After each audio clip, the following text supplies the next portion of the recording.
No more testing, no more practice. This is the real deal. And it's make or break here at Albert Park, home of the Australian Grand Prix since 1996.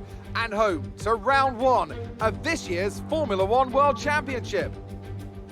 The Melbourne circuit is certainly one that needs to be taken seriously. Its combination of slippery surfaces and difficult corners make it a tricky track when it comes to overtakes. Drivers find it hard to pass and will need to take full advantage of those DRS zones if they want to have any hope of breaking through.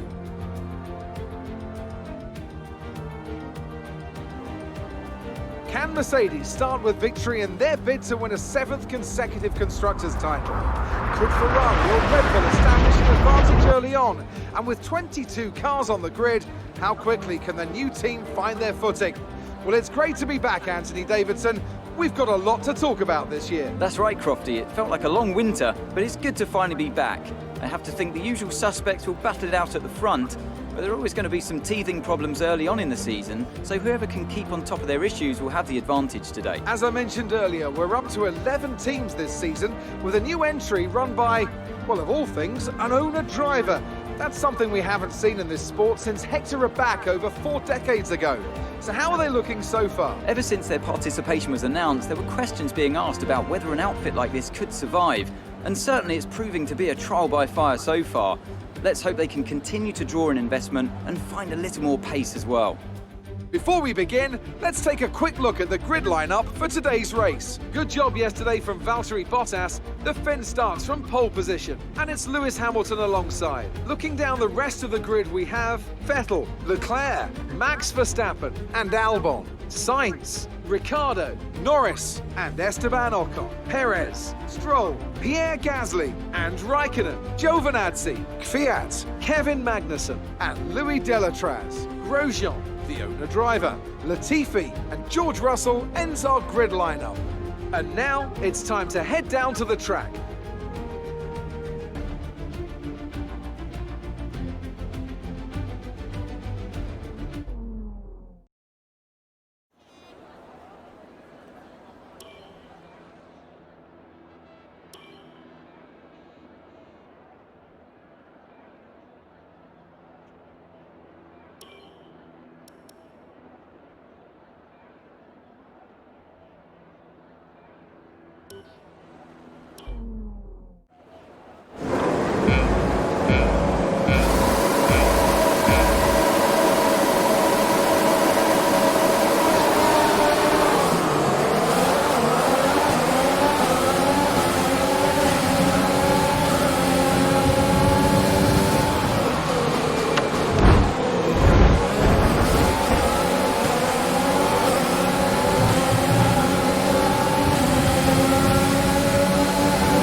We're looking good so far.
DRS is being enabled this lap. We can use DRS when you are within 1 second of the car ahead and in the DRS zone.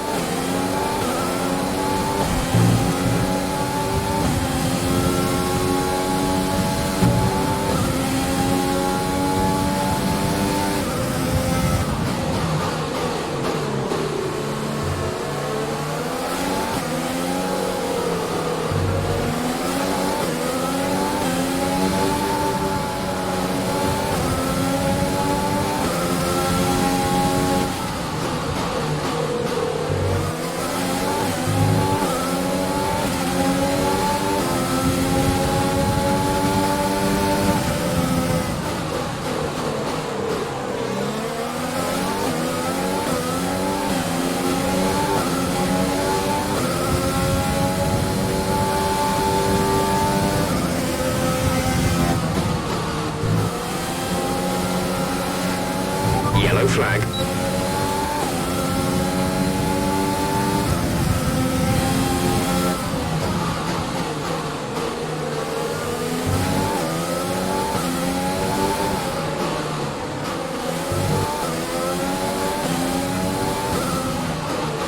Okay, clear.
Approaching the pit window, you'll be on the hards.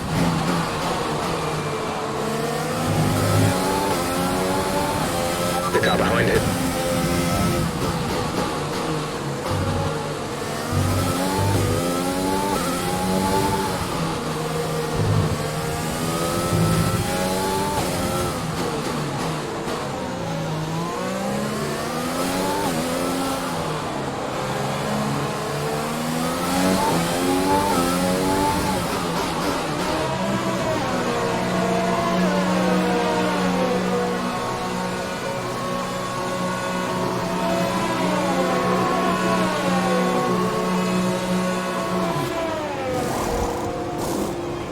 Release, release.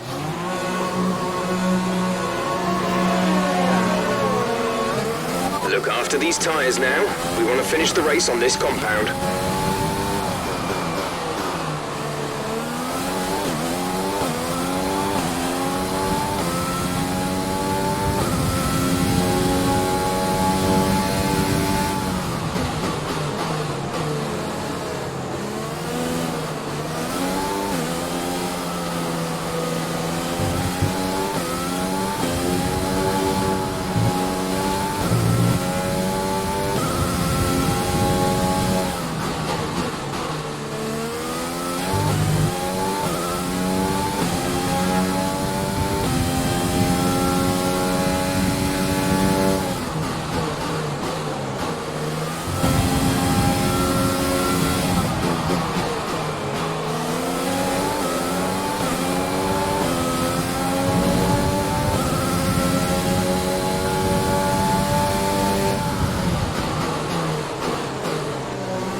pass.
Some information on Vettel. It looks like the problem is terminal.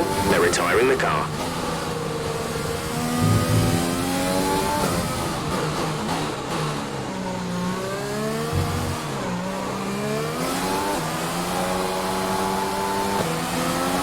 We have 2 laps of fuel remaining. The gap to the car ahead is 12.4 seconds.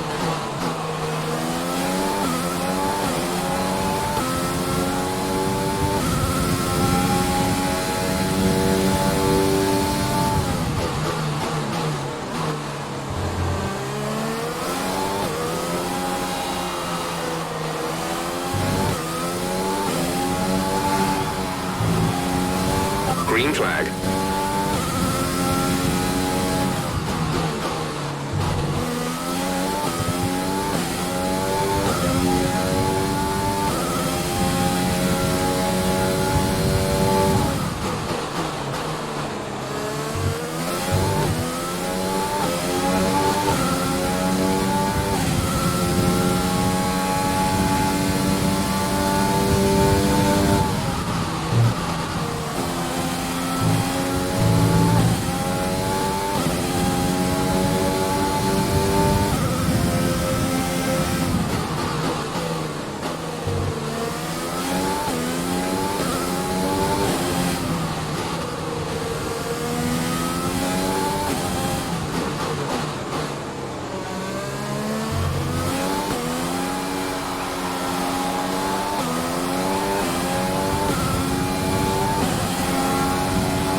This is your final lap of the race.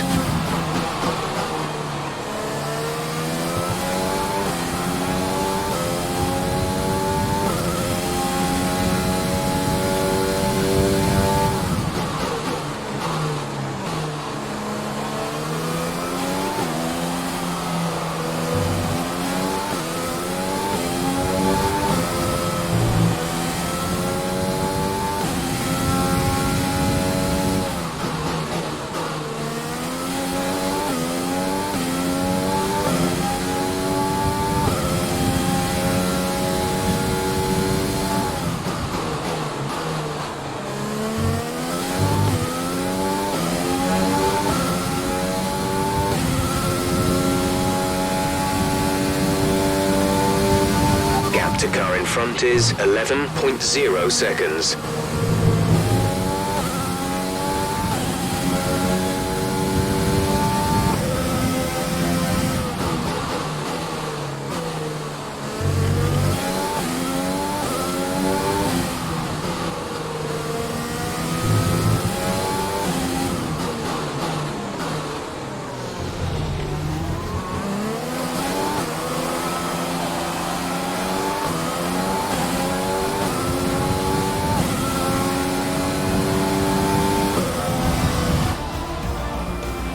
That's the end of the race. We'll see you in Parc Fermé.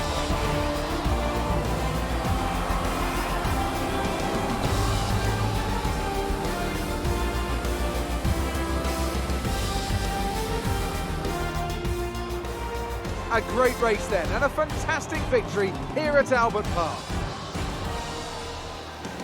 Tell me, Ant, how do you think they were able to deliver such an incredible result today?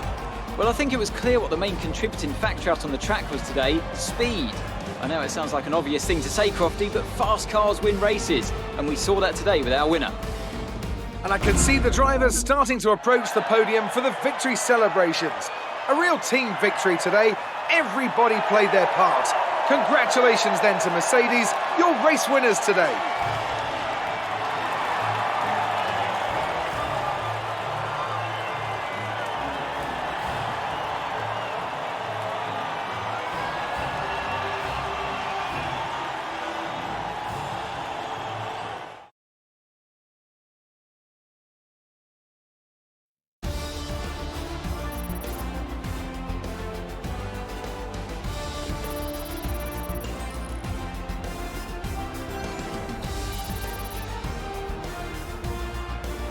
And after this round of the World Championship, here's how things look in the Drivers' Table. Valtteri Bottas passes his rival to take over the lead of the Drivers' Championship. Let's focus on the driver of the day, Anthony Davidson. Who do you pick? I'm going to give it to the owner-driver today. There was a lot going on all down the field, but they were the only one who I really felt maximised their potential. Let's move on to the constructors. Mercedes moved to the top of the table. After an event like that, who knows what the sport has in store for us next time? Be sure to join us again as we continue to bring you the latest excitement in Formula One.